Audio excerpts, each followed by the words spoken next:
Hola, hola, bienvenidos a nuestra transmisión del día de hoy de Vida Abundante Oeste. Estamos muy felices que nos acompañen a través de las redes sociales, vía virtual.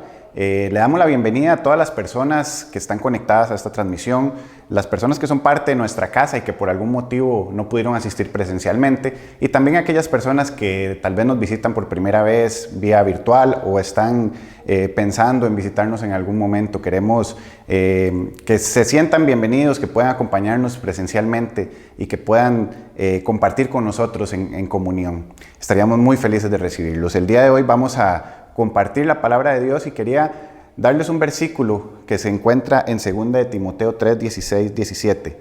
Y dice: toda la escritura es inspirada por Dios y es útil para enseñarnos lo que es verdad y para hacernos ver lo que está mal en nuestra vida. Nos corrige cuando estamos equivocados y nos enseña a hacer lo correcto. Dios la usa para preparar y capacitar a su pueblo para que haga toda buena obra. Así, ¿por qué no dejamos que Dios nos hable a través de su palabra y que podamos edificarnos con la prédica que tenemos el día de hoy? Esperamos que la disfruten, que la pasen súper bien y que el Señor pueda hablar a sus corazones. El día de hoy, en la madrugada, falleció doña Yadira Esquivel, madre de Rebeca López, una mujer que se congregó aquí como por más de 13 años tal vez. Me tocó casarla y por su nuevo matrimonio ella cambió de domicilio y ya no volvió a congregarse acá. Entonces, hoy en la noche, a las 8, va a haber un servicio espiritual ahí en la funeraria Vida. Para los que quisieran acompañarles, sería muy bueno acompañar a Rebeca, que ha estado por muchos años aquí, junto con su esposo Guillermo, también sirviendo en el Ministerio de Parejas. Y el día de mañana el funeral es a las 10:30. Entonces, obviamente yo no podré estar mañana, pero voy a estar acompañándoles hoy. Acompañemos en oración a esta familia. Seamos solidarios. ¿Qué le parece si me acompaña y oramos por esta familia? Padre bueno, en el nombre de Jesús queremos poner delante de ti a Rebeca, a Hazel, a toda esta familia que hoy se duele por la partida de Yadira, Señor. Pedimos que el consuelo y la fortaleza que trae tu Espíritu Santo esté con ellos, Dios, y que la solidaridad y el abrazo fraterno de la iglesia y de la familia pueda confortarles en este momento inesperado, en este momento difícil para ellos. Que sea tu paz, que sea tu compañía con ellos, Señor. Padre, igual queremos interceder hoy por José Pablo Hernández, que va a ser sometido a una cirugía la próxima semana. Te pedimos que estés con él y que la paz, la sabiduría y la ciencia ayude, Señor, a la recuperación de su salud. Padre, por todos aquellos que están enfermos en medio de nosotros, los traemos delante de ti para que la paz, la funcionalidad de sus cuerpos, sus mentes y el espíritu, Señor, pueda devolverles la calidad de vida y puedan recuperar, Dios, el funcionamiento normal. Gracias, Dios, por la provisión que tú das a nuestras casas, por la bendición económica, por la bendición de trabajo. Bendecimos los matrimonios y las familias, Dios. Pedimos que podamos, Señor, vivir gozando de la transformación tuya para poder amar, la transformación tuya para poder reconciliarnos, para poder perdonar, para poder procurar el bienestar de toda la familia. Ponemos nuestras familias delante de ti en esta noche, Señor. En el nombre de Jesús. Amén y amén. Bueno, apoyemos a Caleb, ¿verdad? Caleb está en este proyecto de participar de un congreso que, habiendo participado de ese tipo de actividades en el pasado, yo la considero, si no la más, una de las cosas más transformadoras en la edad universitaria. Estar expuesto a expositores que son de lo mejor a nivel teológico en el continente y mundialmente, y son eventos que cambian vidas. Y hay 2 miembros de esta iglesia que van a estar ahí, la nueva generación. Así que apoyémosles, por favor, ¿verdad? Vale la pena. Ok, 2025. Yo no sé usted cómo está viviendo el 2025, pero yo lo considero un año que va a ser recordado. Un año que está lleno de transformaciones, lleno de eventos y de cambios muy importantes a nivel social, político, económico, a nivel climático, a nivel religioso, ¿verdad? Esta próxima semana se elige o se empieza la elección del nuevo Papa, que no es un evento que a nosotros no debería de dejar de interesarnos. Realmente uno de los sectores religiosos más grandes del mundo va a tener un cambio de liderazgo y eso afecta al mundo y por supuesto a nosotros también, nos involucra. Pero si usted nota, aquí en Costa Rica en el 2025 han habido situaciones políticas, económicas, de criminalidad, que realmente cada día las noticias son más fuertes, cada día son más graves, cada vez hay más complicación, cada vez hay más desesperanza, cada vez hay como luto, como una sensación de, oiga, ¿quién va a detener todas estas cosas que están pasando? Y pareciera que nadie las va a detener. Y pareciera que evolucionan de una manera negativa. Es por eso que yo con el equipo pastoral hablábamos de la importancia de traer un poco de luz y un poco de sentido de dirección en medio de la iglesia para que podamos saber cómo caminar, cómo decidir, cómo vivir en un momento de incertidumbre tan fuerte como el que estamos viviendo. O sea, de lo que se trata aquí es de cómo podemos discernir los tiempos en los que estamos viviendo. Pero no se trata de caer en especulaciones, no se trata de caer en teorías conspiranoicas, ¿verdad? No se trata de agregarle más show a todo lo que está pasando. No, yo creo que tenemos que ser muy serios. Tenemos que realmente entender que no es cualquier cosa lo que está pasando. Nosotros los evangélicos, sobre todo, hemos tendido a ser muy individualistas cuando pensamos en el asunto del tiempo. Pensamos que este es el tiempo de mi vida, es el tiempo de mi relación con Dios, donde Dios ojalá me sirva, me transforme, me provea, me cambie, para mí. Entonces muchas veces tenemos una visión muy localista, muy individualista, muy personal del tiempo. Pero la verdad es que el tiempo tiene una dimensión cósmica, una dimensión gigantesca. Una cosa es el cronos, el tiempo que andamos acá en el reloj, pero otra cosa es el kairos, el tiempo donde se mueve Dios, el tiempo donde Él mueve las agujas, Él hace y detiene y acelera y pone y quita, donde Dios hace manifiesto su poder, ese poder que cantábamos en esa hermosa canción. Gracias, Cris, por traer esa canción. Creo que se va a quedar aquí, ¿verdad?, por mucho tiempo, porque su mensaje es muy, muy real. Nos habla de un Dios que es grande, sí, tan grande que trasciende al reloj, trasciende al tiempo. Entonces nosotros como iglesia tenemos que ser una iglesia despierta, astuta, una iglesia consciente, una iglesia que tiene con qué sobrellevar los tiempos que estamos viviendo y por sobre todo los que vamos a seguramente vivir. El mundo está dormido, Yo observaba todo este tiempo los reportajes que hacían de la cuestión del funeral del Papa y todo esto, ¿verdad? Y uno nota el casamiento que la gente tiene con la religión. O sea, la gente hace cosas y no sabe por qué las hace. La gente cree cosas y no sabe por qué las cree. La gente simplemente a veces respira y vive, pero no entiende que está construyendo una historia, que somos parte de la historia de un Dios que tiene intención, que tiene propósito y que tiene control de la humanidad. Nuestra historia no está despegada de esta historia universal. O sea, la historia que leemos en la Biblia es una historia que está conectada con nuestra historia. Nosotros somos el siguiente capítulo del libro de Hechos. El que no está escrito ahí, pero que está escrito aquí en nuestros corazones y en los libros de la historia que estamos dejando mientras caminamos por esta tierra. Entonces, no estamos viviendo tiempos comunes. Ya la Biblia nos advirtió que al final se acercarían los tiempos donde habrían señales evidentes, señales que fueron predichas, que están ahí como una alerta, que están ahí para que nosotros sepamos por dónde anda la cosa.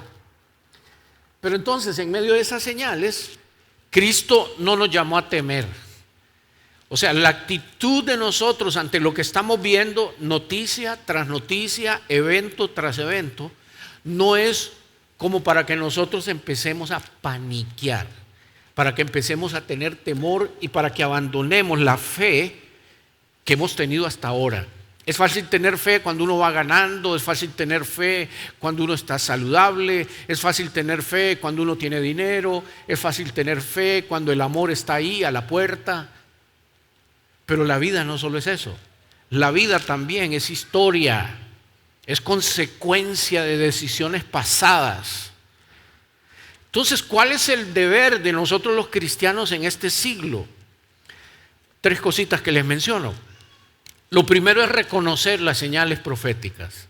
O sea, nosotros tenemos que aprender a discernir qué sí es de Dios y qué no es de Dios. Sin duda, mañana estaremos más cerca del fin del mundo. Sin duda. Vamos para adelante. Nos estamos acercando. Ya hubieron eventos muy parecidos, históricamente hablando, a lo que fue predicho en los diferentes libros de los profetas y en el Apocalipsis. Ya han habido momentos donde la gente dijo, mira, ahorita llegó el final del mundo. Bueno, pues ahora pareciera que también.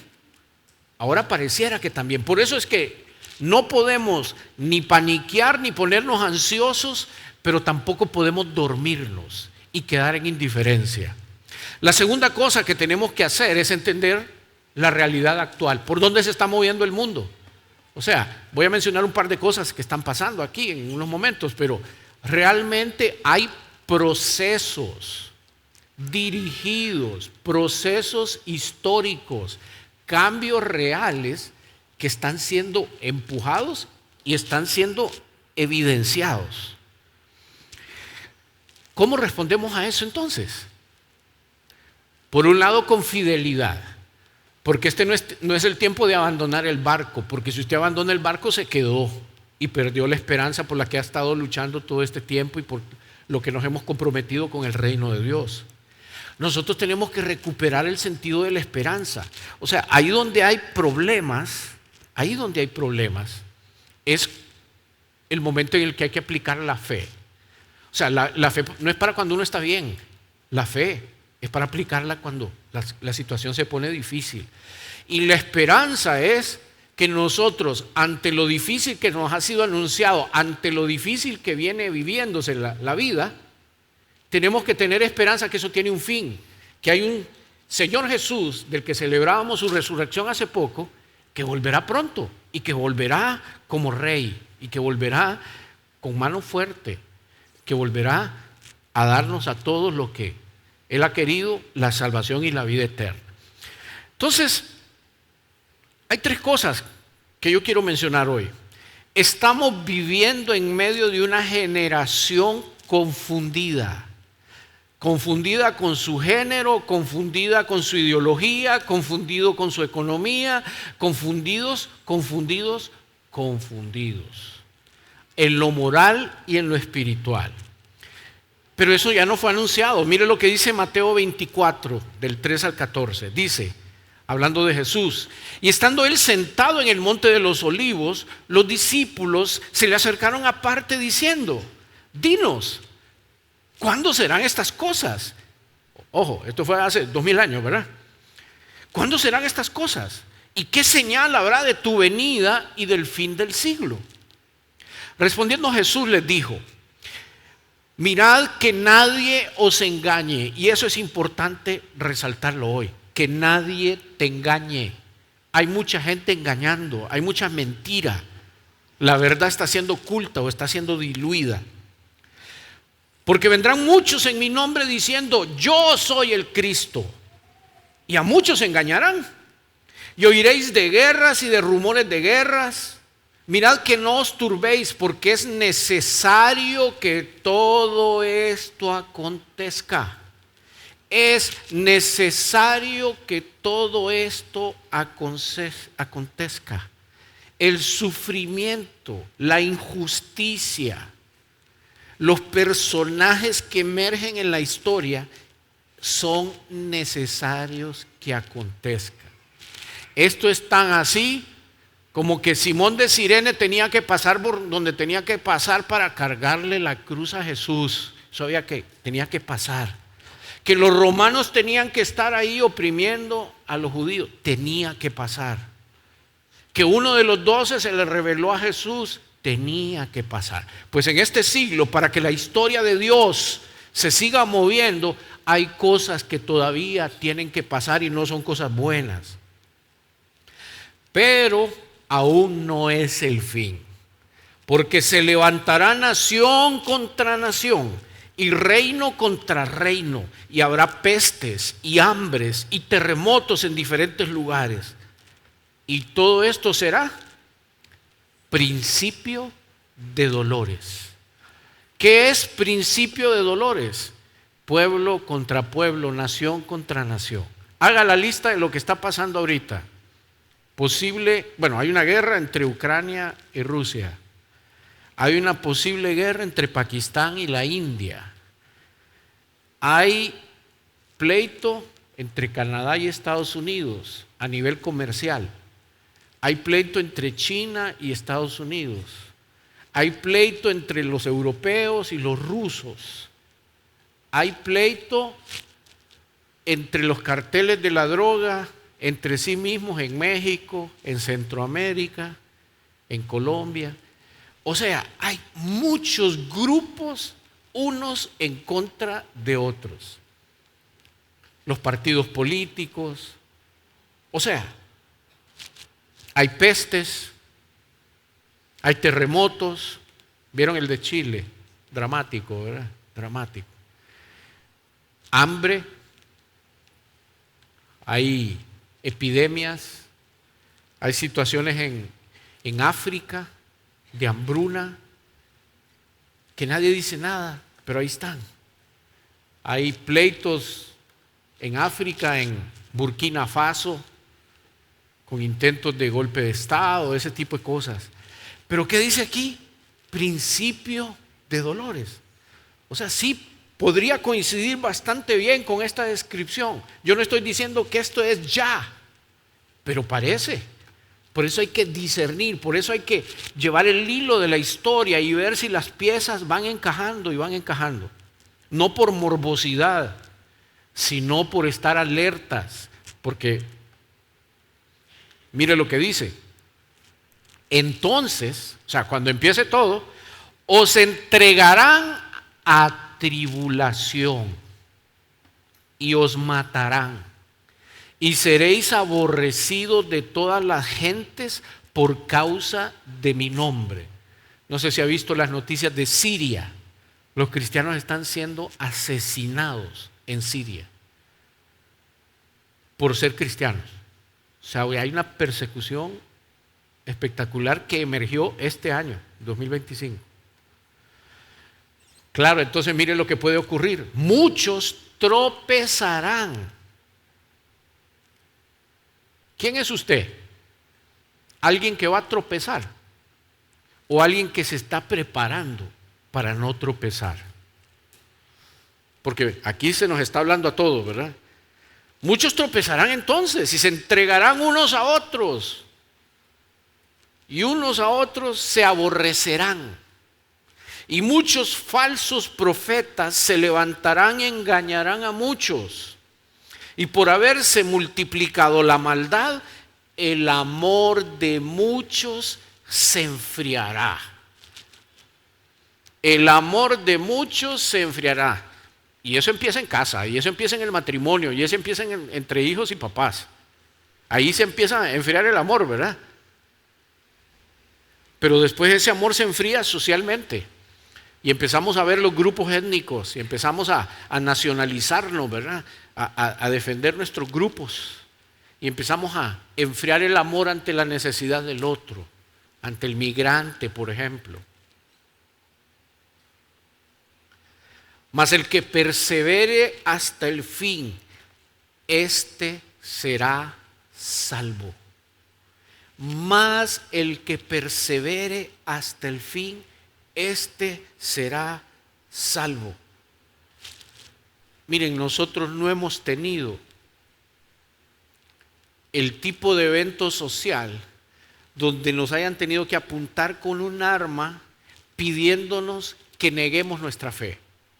Esto desde el tiempo de Jesús, los romanos y mucha gente que empezó a perseguir a los cristianos utilizaban las espadas, las hachas, para amenazar a los creyentes, para obligarlos a que verbalmente confesaran que renunciaban a su fe.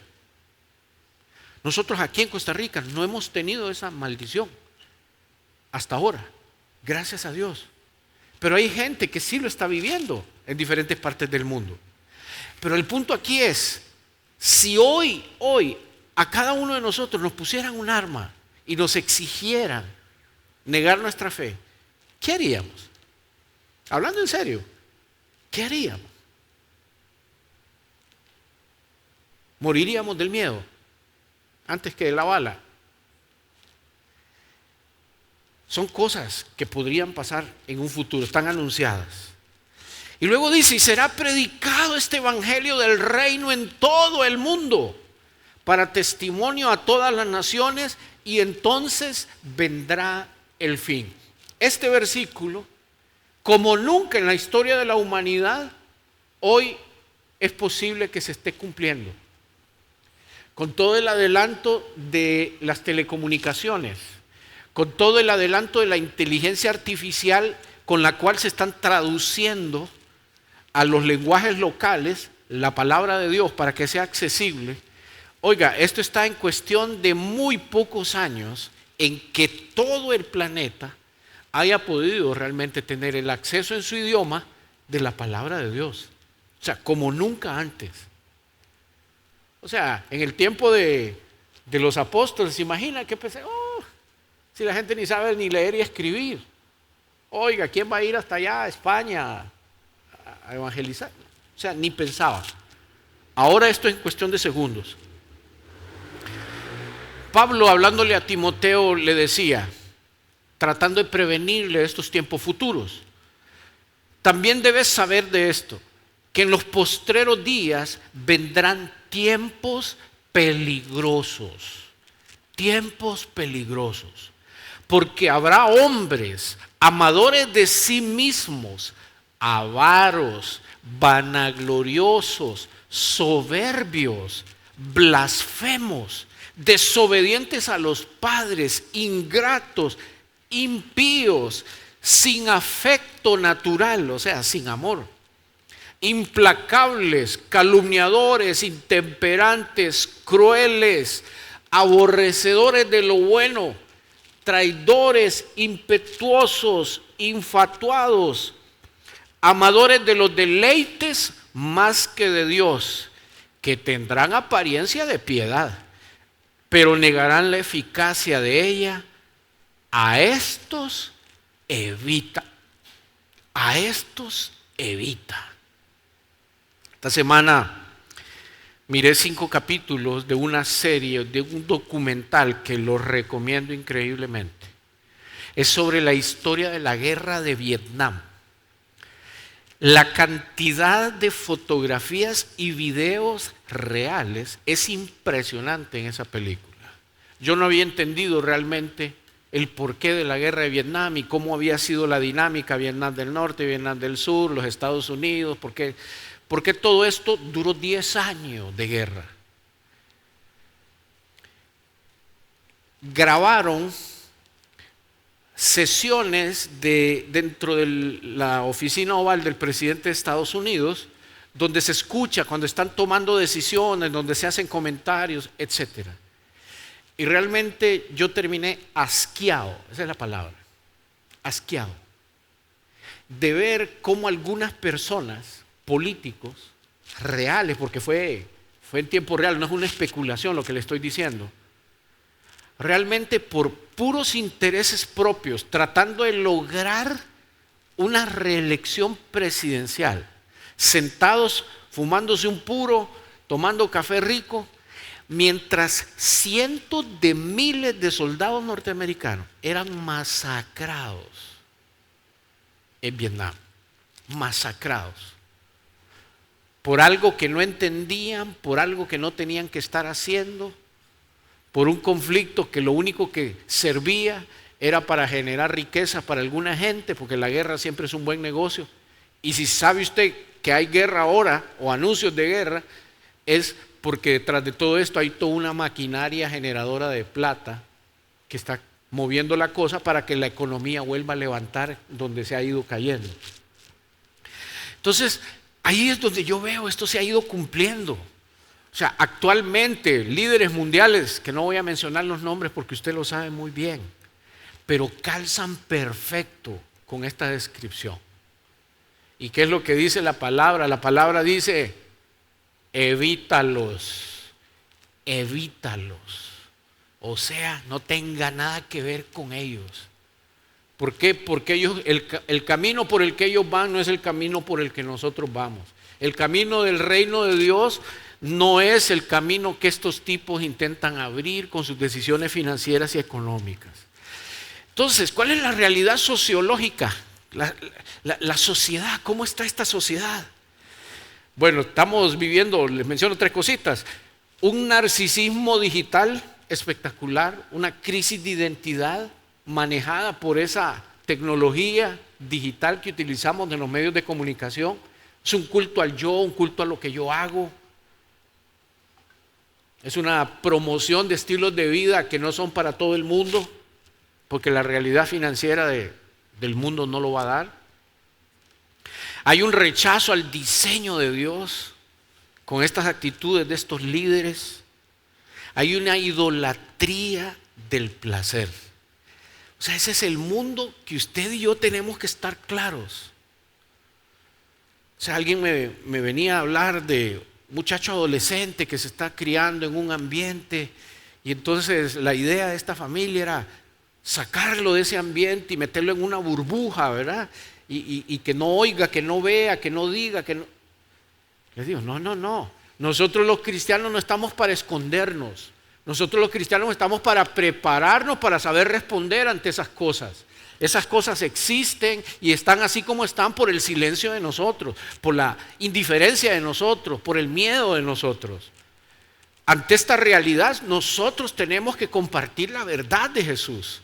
El mundo está dormido porque no ha escuchado, porque nadie ha venido a despertarlos. Nos toca a nosotros despertar a este mundo. John Piper decía, lo que era pecado ahora se celebra como virtud.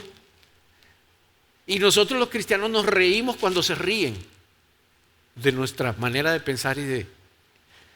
¿Por qué? Porque nos ven ridículos. Nosotros en este momento somos obsoletos, somos ridículos, somos pasados de moda o fuera de onda. Pero creo que tenemos que hacer un compromiso de mantenernos firmes. ¿Cuál es el llamado para nosotros hoy ante eso? En primer lugar es vivir con claridad doctrinal. Usted tiene que saber qué significan estas señales en el mundo y saberlas explicarlas al mundo. Pero entonces también tenemos que estar muy claros de cuál es el evangelio y cuál es la fe que tenemos en este tiempo.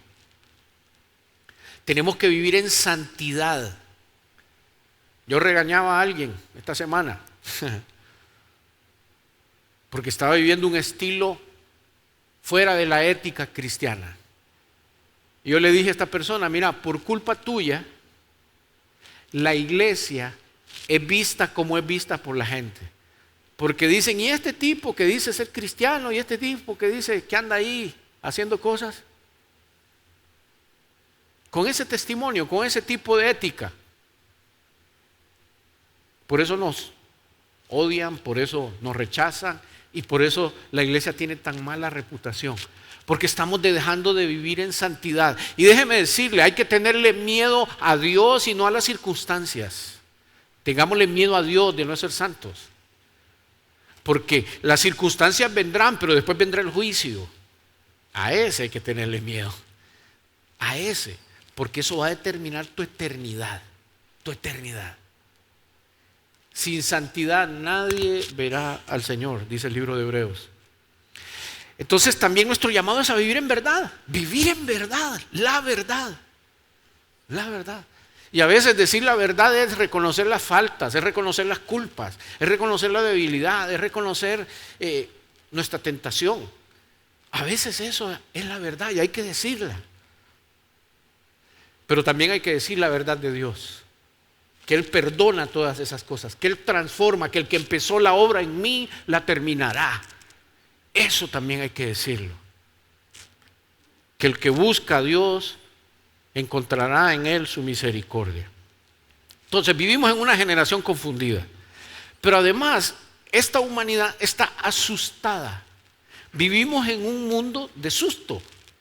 La gente está asustada, asustada por la economía, por las noticias del trabajo, está asustada por que miran los políticos y uno piensa en el futuro de los nuevos gobiernos que vendrán y uno dice, wow, ¿qué nos espera?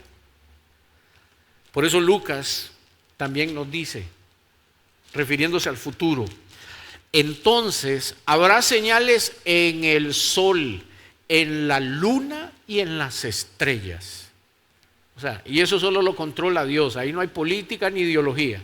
No, cuando usted empiece a ver señales en el cielo, es la mano de Dios. Pero dice que en la tierra habrá angustia de la gente. Ahora hay más angustia que nunca. Confundidas a causa del bramido del mar y de las olas. ¿Vio las noticias de Punta Arenas? Cómo el mar se está metiendo a la carretera. Bueno, hay gente asustada por el mar y por las olas. Desfalleciendo los hombres por el temor y la expectación de las cosas que sobrevendrán en la tierra, porque las potencias de los cielos serán conmovidas. Entonces, el cambio climático aquí, las catástrofes, por un lado son consecuencia de lo que hemos hecho, pero también ya estaba anunciado, ya se sabía que el hombre iba a actuar como ha actuado con la naturaleza. Los miedos que tenemos a las guerras nucleares, ¿verdad? O sea, ahorita el punto aquí determinante entre Ucrania y Rusia es ese. O sea, es una guerra que ya no la ganaron como en el combate normal. O sea, los rusos ya no lo van a hacer, no van a ganar de esa manera. Tendrían que utilizar armas nucleares. Y usted se puede imaginar las consecuencias en la vida, en la naturaleza y la cadena de eventos que puede desencadenar eso con la participación quizás de otros. Es terrible. Christine Caine decía, la humanidad le teme al futuro, pero el cristiano espera a su Señor. Ante todas estas cosas que dan miedo humanamente hablando, si usted no tiene en qué estar sostenido, si usted no tiene una explicación sobre el final, si usted no tiene una explicación de a dónde vamos después de la muerte, si usted no tiene una explicación de qué significa el juicio moral de Dios al final de los tiempos, usted debería estar paniqueado. El mundo tiene razón de tener pánico, porque la cosa está fea. Pero ahí es donde surge la esperanza, ahí es donde surge la oportunidad para nosotros los cristianos de traer un mensaje de esperanza para los asustados, para aquellos que no entienden cómo poder manejar el final de su vida, el final de los tiempos. Yo creo que de verdad es muy patético en este momento de la historia no saber qué va a pasar con vos al final de tus días. El día de tu muerte. La gente que no tiene una explicación, ¿qué está haciendo? O sea, ¿para qué está viviendo? ¿Cuál es el propósito de vivir? Tragar oxígeno, usar tarjetas de crédito, comprar, comer, ir al baño. O sea, esa es la vida. No puede ser para nosotros. Nosotros tenemos una esperanza hacia el futuro. Entonces, ¿cuál es el llamado como iglesia, familia, ante esto? Uno, no quedarnos paralizados por el miedo. No nos paralicemos por el miedo, ni por las circunstancias mundiales, como tampoco las circunstancias personales. Hay personas que han tenido pérdidas, hay personas que han tenido conflictos, hay personas que han tenido desilusiones y se quedan atrapados en esas circunstancias. Mire, el tiempo es corto. No pierda su tiempo en la desilusión, no pierda su tiempo en la depresión, no pierda su tiempo en el enojo. Salga de ahí, salga de ahí. Porque tenemos esperanza, porque tenemos quien responde, porque tenemos quien explicará, porque tenemos quien resolverá. Entonces, a nosotros no nos paraliza el miedo, nos activa la esperanza. El saber que hay un futuro, el saber que hay un Dios en control, el saber que todas las profecías fueron cumplidas y las que vienen se tendrán que cumplir también, eso nos debería de dar mucha tranquilidad y paz. Porque podemos creer en ese Dios que vendrá, que nos dará la entrada a la vida eterna. Que este mundo difícil y complicado terminará. Esa es nuestra esperanza, que esto no es eterno. ¿O usted quería vivir eternamente como estamos viviendo? Con esta incertidumbre. No. La tercera cosa, que es una señal que nosotros tenemos que observar es, hay confusión en la sociedad, hay parálisis y hay temor, pero también hay una agenda de control. Hay una situación de control, hay señales de un control global digitalizado. Yo no sé si usted sabía que hace poquito se aprobó que ahora todos los que querramos viajar por avión, por ejemplo, ya no vamos a usar pasaporte, sino que se va a utilizar una credencial especial, reconocida de antemano en cualquier parte del mundo. O sea, ahí va a estar tu itinerario de vuelo, ahí va a estar tu pasaje, ahí va a estar tu información personal, etc. De manera que usted en cualquier parte del mundo que esté, va a ser localizable. Pero además de eso, Europa está en este momento en el diálogo de la aprobación de la moneda digital. O sea, el euro va a dejar de ser un billete y se va a convertir en una moneda digital. ¿Cuál es el problema de eso? El problema de eso es que absolutamente todos tus pagos, todo uso de tu dinero va a ser trazable. O sea, van a poder saber qué comer, dónde comes, cuándo comes, qué compraste, por qué compraste. O sea, es una situación que no la hemos tenido antes, tecnológicamente hablando. Y esto no es teoría de conspiración, esto está en las noticias, ¿verdad? ¿Qué ocurre? Que hay una agenda de control. Tu información, de hecho, ya estamos controlados. Perdón, cualquiera que tiene un teléfono ya es rastreable. Cualquiera que tiene un teléfono, ya su información está en manos de mucha gente que ni siquiera te das cuenta, sin que hayas autorizado que las vean. Miren lo que dice Apocalipsis, refiriéndose al anticristo, ¿verdad? También hacía grandes señales, incluso la de hacer caer fuego del cielo a la tierra a la vista de todos. Con estas señales que se le permitió hacer en presencia de la primera bestia, engañó a los habitantes de la tierra. Ordenó que hicieran una imagen en honor de la bestia que después de ser herida a espada, revivió. Se le permitió infundir vida a la imagen de la primera bestia para que hablara y mandara a matar a quienes no adoraran la imagen. O sea, una religión global. O sea, todos adorando a un solo ser. Además, logró que a todos, grandes y pequeños, ricos y pobres, libres y esclavos, se les pusiera una marca en la mano derecha o en la frente, para que nadie pudiera comprar ni vender. a menos que llevara la marca que es el nombre de la bestia o el número de ese nombre, el famoso 666. De eso hay toneladas de información, de interpretaciones que se le han querido dar. Yo no quiero meterme en eso.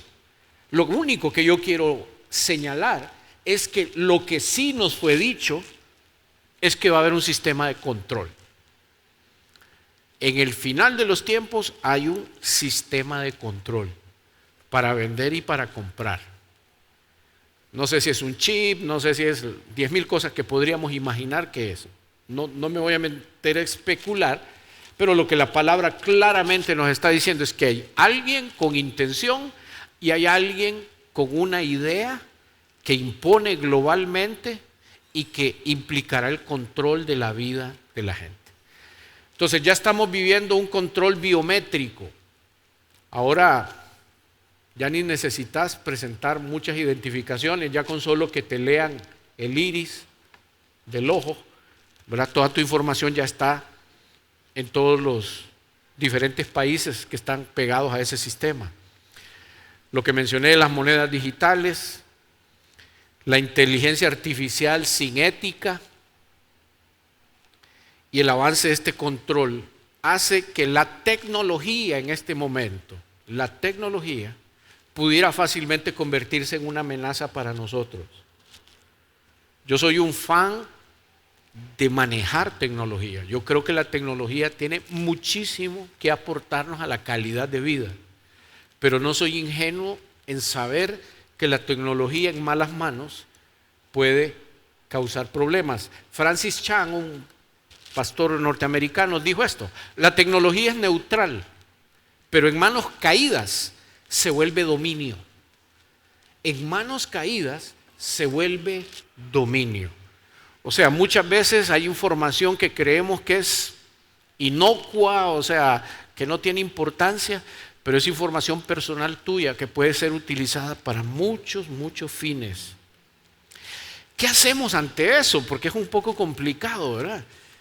¿Cómo nos resistimos? ¿Qué? ¿Vamos a apagar los celulares? ¿Ya no vamos a utilizar Netflix? O sea, ¿qué es lo que hay que hacer? Bueno, en primer lugar hay que estar informados y no podemos ceder ante el sistema. Nosotros tenemos que plantarnos en los principios cristianos. Tenemos que saber a quién estamos sirviendo con las decisiones que muchas veces nos piden que tomemos. A veces simplemente somos ingenuos, manejados y controlados por gente que ni siquiera conocemos, pero que nos usa. Nosotros somos simples títeres, sobre todo financieros o económicos. No sé si le ha pasado, los que trabajan en banca aquí, ¿verdad? O sea, se hacen depósitos de dinero y hay toda una tramitología para que la gente pueda sacar ese dinero del banco. Y mientras tanto, ¿qué está pasando con ese dinero? ¿Quién está usando ese dinero? Entonces, nosotros, muy ingenuamente, muchas veces simplemente somos usados con nuestros recursos, con nuestro conocimiento, con nuestra plata, para que otros hagan con ella lo que quieren. Y el sistema está hecho de tal manera que las cosas funcionen así. Tenemos que mantener entonces la lealtad al reino de Dios, mantener nuestra lealtad. No somos de los que retrocedemos, dijo Hebreos. Y la última cosa que quiero mencionar hoy entonces es, ante todo esto, ¿cómo estamos? ¿Estamos despiertos o estamos dormidos? ¿Estamos pellizcados? ¿Estamos proactivos o estamos muy reactivos? Tesalonicenses, Pablo les decía, porque vosotros sabéis perfectamente que el día del Señor vendrá así como ladrón en la noche. Que cuando digan paz y seguridad, entonces vendrá sobre ellos destrucción repentina, como los dolores a la mujer encinta, y no escaparán. Mas vosotros, hermanos, no estáis en tinieblas, para que aquel día os sorprenda como ladrón. porque todos vosotros sois hijos de luz e hijos del día. No somos de la noche ni de las tinieblas. Por tanto, y estas palabras, siempre que aparece un por tanto, es así como un mandato, ¿verdad? No durmamos como los demás, sino velemos y seamos sobrios. Pues los que duermen de noche duermen, y los que se embriagan de noche se embriagan. Pero nosotros que somos del día, seamos sobrios y habiéndonos vestido con la coraza de fe y de amor y con la esperanza de la salvación como yelmo, o sea, como casco, como casco. El llamado aquí es entonces a no dormirnos. Necesitamos pellizcarnos. Tenemos que tener una urgencia por crecer espiritualmente. La iglesia en general está muy estancada. Estamos haciendo muy poco por la sociedad. Hemos caído en la lucha entre el entretenimiento y la santidad.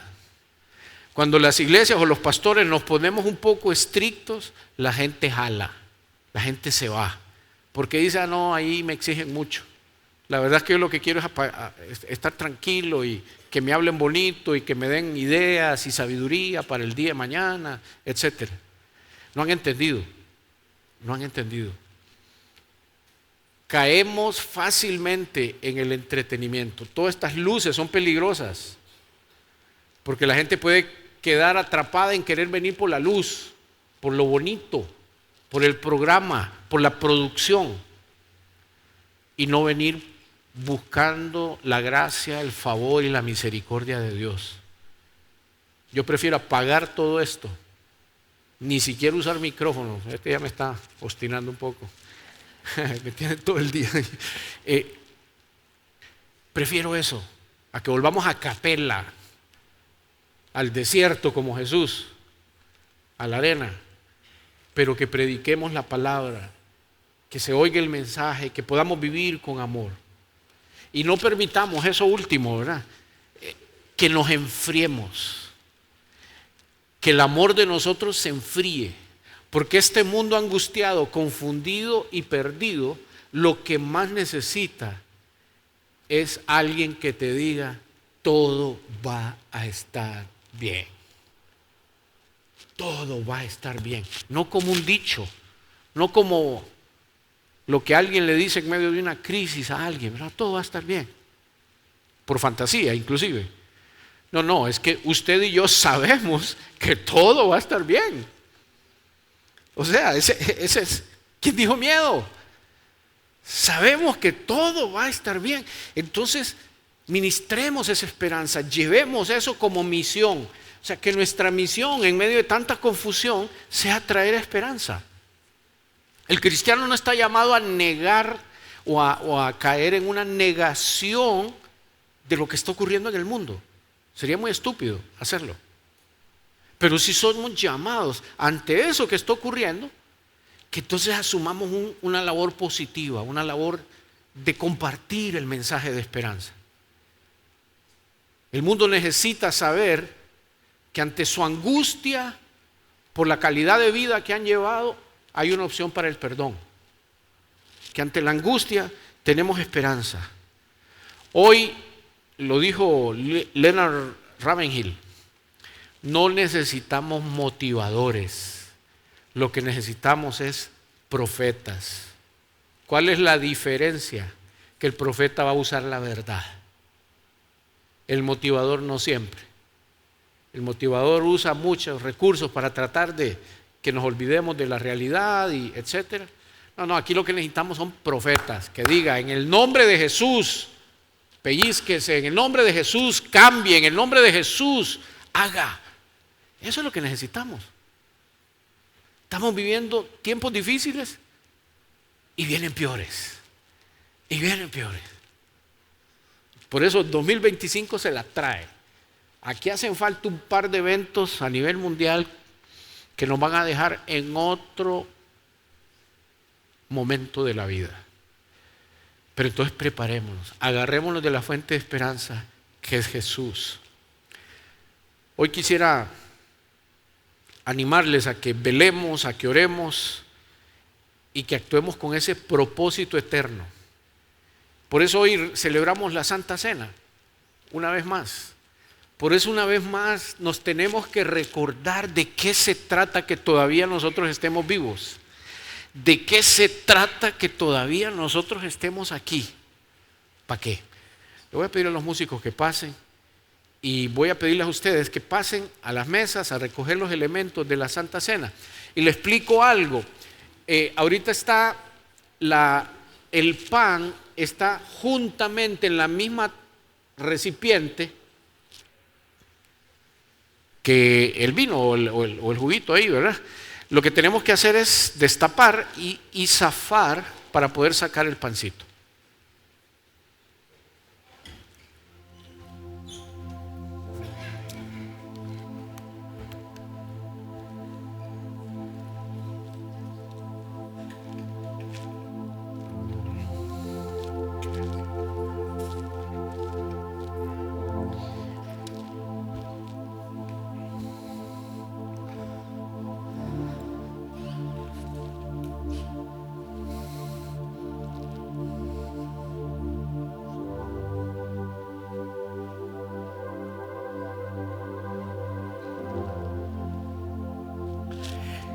¿En qué se parece el tiempo de Jesús a este tiempo?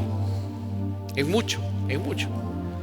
Había enojo, había ocupación militar, había pobreza, injusticia, discriminación. Había.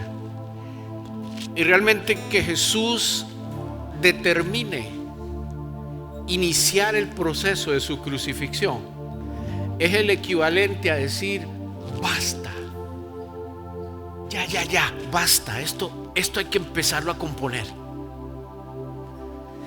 Y eso es la crucifixión, es el inicio del proceso de restauración de todo, donde hay maldad, donde hay iniquidad, donde hay corrupción,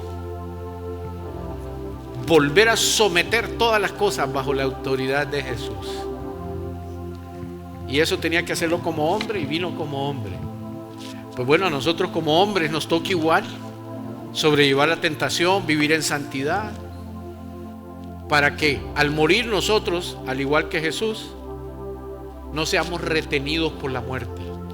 Que la muerte no tenga una excusa para retenernos, porque como hombres vivimos como había que haber vivido. Tomemos del pan y recordemos la santidad de Jesús.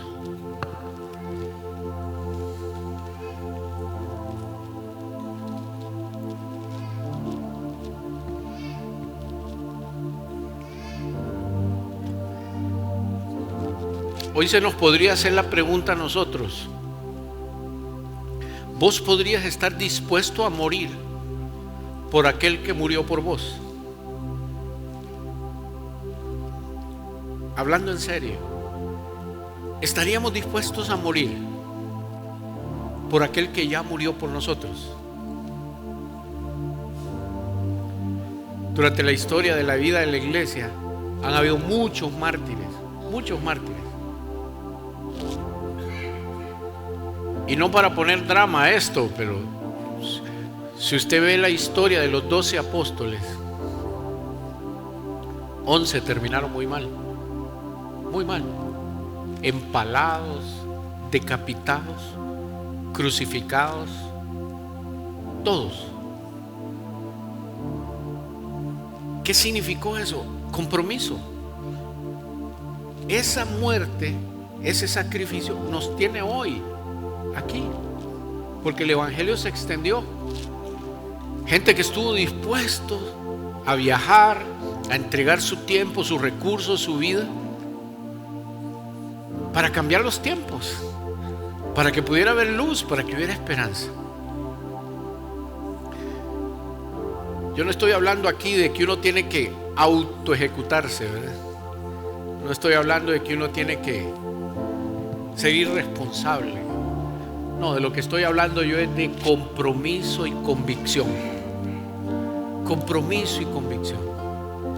Que aquel que murió para poder perdonarme a mí y darme esa entrada a la vida eterna, merece que yo lo honre, merece que yo cumpla el mandato que me ha dado. Entonces recordemos una vez más a Jesús y su sacrificio por nosotros, su perdón.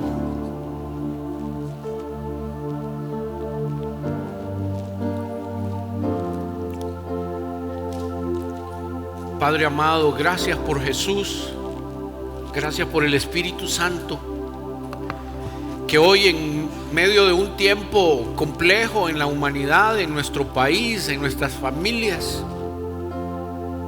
recordamos como la única fuente de nuestra esperanza. Hoy confesamos que creemos el mensaje del Evangelio, que creemos en la esperanza que Jesús nos ha ofrecido, que creemos en el perdón que nos da, que creemos que este mundo será juzgado y nosotros en él seremos liberados por la obra de tu perdón y de tu misericordia, Señor.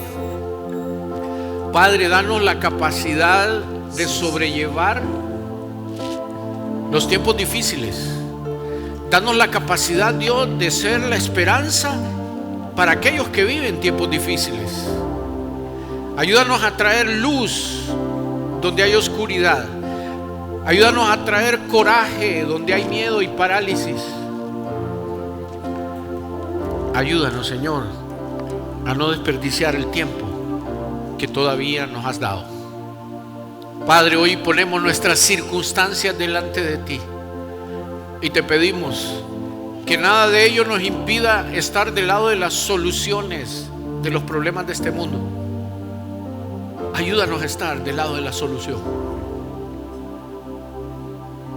Tal vez no lo entendemos, tal vez ni siquiera sabemos la dimensión de lo que estamos hablando, pero te pedimos que reveles a cada una de nosotros y a cada uno de nosotros lo que tiene que hacer en su metro cuadrado.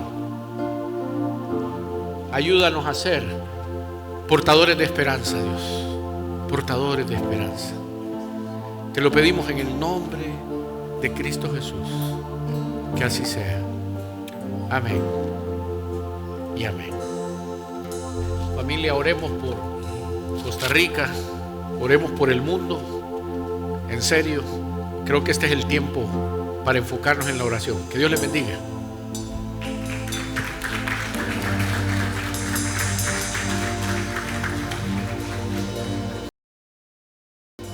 Iglesia, ¿qué le parece si como empezamos nos despedimos? No se vaya, lo estoy viendo. Vamos a adorar y a exaltar el nombre del Señor una vez más después de que termine con este enredo aquí. Y le damos honor y gloria, ¿le parece? Para despedirnos. ¿Cuántos son libres? Amén. Hoy puedo danzar con libertad, porque soy su hijo, porque soy su hijo. Hoy puedo danzar con libertad, porque soy amado, porque soy amado. ¡Hey! Que se escuchen esas palmas aquí.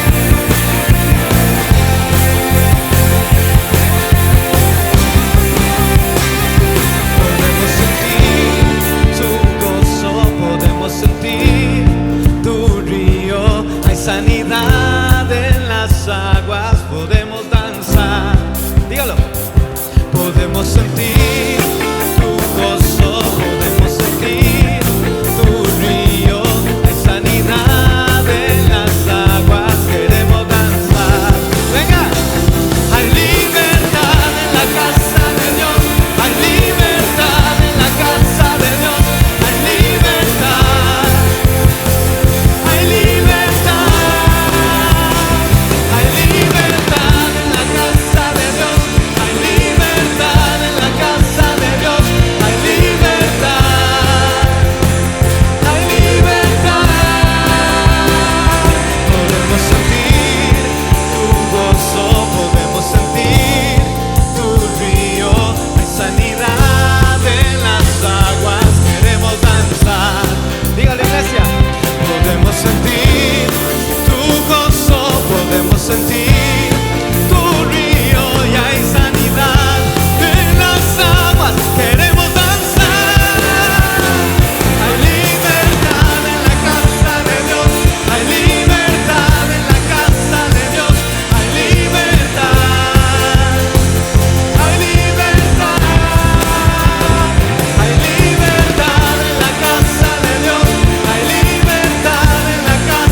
iglesia, que Dios les bendiga, feliz fin de semana. Chaito.